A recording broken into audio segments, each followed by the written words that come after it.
আরে সুমন, তুই এখানে? আসলে তুই এখানে কি করিস? এক্সকিউজ মি স্যার, আপনি কিভাবে কথা বলছেন? আর আপনি জানেন আপনি কার সাথে কথা বলছেন? আমি ওকে ভালো করে চিনি। আমরা একই স্কুলে পড়েছি, একই ক্লাসে পড়েছি।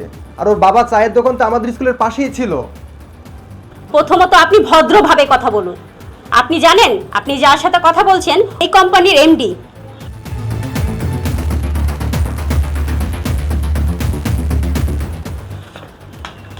রোদেলা, জি স্যার।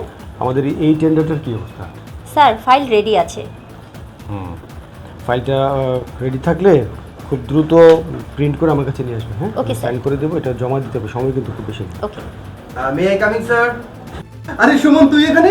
আসলে তুই এখানে কি করিস? এক্সকিউজ মি স্যার, আপনি কিভাবে কথা বলছেন? আর আপনি জানেন আপনি কার সাথে কথা বলছেন? আমি ওকে ভালো করে চিনি। আমরা একই স্কুলে পড়েছি, একই ক্লাসে পড়েছি। আর ওর বাবা চায়ের দোকান তো আমাদের স্কুলের পাশেই ছিল। প্রথমত আপনি ভদ্রভাবে কথা বলুন। আপনি জানেন আপনি যার সাথে কথা বলছেন এই কোম্পানির এমডি। কি? MD? G.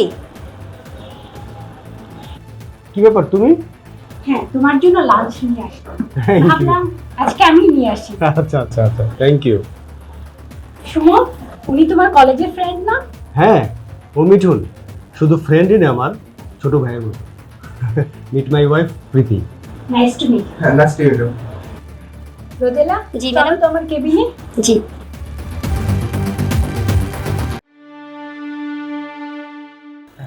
I am sorry sir. আপনি এত বড় সত্য কেন গোপন করেছেন? কেন লুকিয়েছেন?